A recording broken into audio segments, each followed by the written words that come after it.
নমস্কাৰ ইংৰাজী নৱবৰ্ষ 2025 উপলক্ষে অসমৰ বৰাক ব্ৰহ্মপুত্ৰ পাহাৰ ভৈয়ামত বসবাস কৰা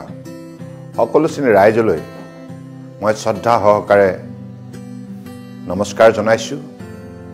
আৰু সকলোৰে হৈ মই ঈশ্বৰৰ ওচৰত প্ৰাৰ্থনা জনাইছো যাতে ইংৰাজী নৱবৰ্ষ 2025 প্ৰতিগৰাকী ব্যক্তিৰ জীৱনলৈ সুখ শান্তি আৰু সমৃদ্ধি সম্ভৱ কৰি তোলে আমি সকলোৱে মিলি বৰাক ব্ৰহ্মপুত্ৰ পাহাৰ ভৈয়ামৰ জনগণে একেলগে আমি কাম কৰি যাব লাগিব মিলাপ্ৰীতিৰে সমাজখন শক্তিশালী কৰিব লাগিব আৰু কৰ্ম সংস্কৃতিৰ যোগেদি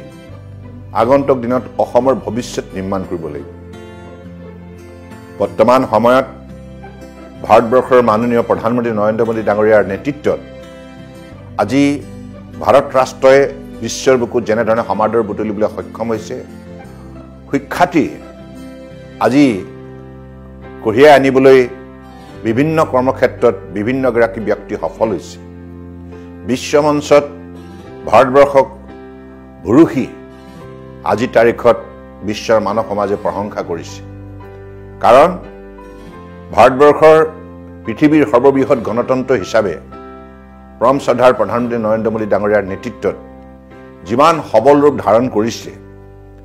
আৰু সকলো লোককে আস্থা আৰু বিশ্বাসত লৈ আজি মোদী ডাঙৰীয়াই যেনেধৰণে নেতৃত্ব প্ৰদান কৰিছে তাৰ ফলশ্ৰুতিত আজি প্ৰতিখন ৰাজ্যৰ জনতাই শক্তি আৰু সাহসেৰে নিজৰ ভৱিষ্যত গঢ় দিয়াৰ নিমিত্তে অত্যন্ত আত্মবিশ্বাসেৰে গতি কৰিছে ভাৰতবৰ্ষৰ অন্যান্য ৰাজ্যৰ লগতে অসমতো বিজেপি নেতৃত্বাধীন মিত্ৰজোঁট চৰকাৰখনে সকলো লোককে আস্থাৰ বিশ্বাসত লৈ নিষ্ঠাৰে কাম কৰিছে আৰু আমি এই কথা একবিংশ শতিকাত উপলব্ধি কৰিব লাগিব যে আমি সকলোৱে মিলাপ্ৰীতিৰে সমন্বয় দ্বাৰা শক্তিশালী সমাজ সকলো সময়তে জীয়াই ৰাখিব পাৰিলেহে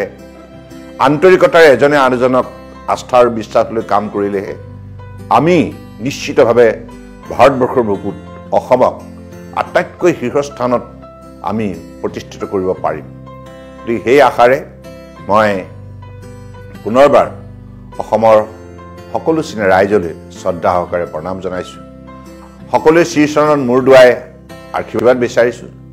যাতে আগন্তুক দিনত সকলো সময়তে জনতাৰ হৈ নিষ্ঠাৰে কাম কৰি যাব পাৰোঁ নমস্কাৰ ধন্যবাদ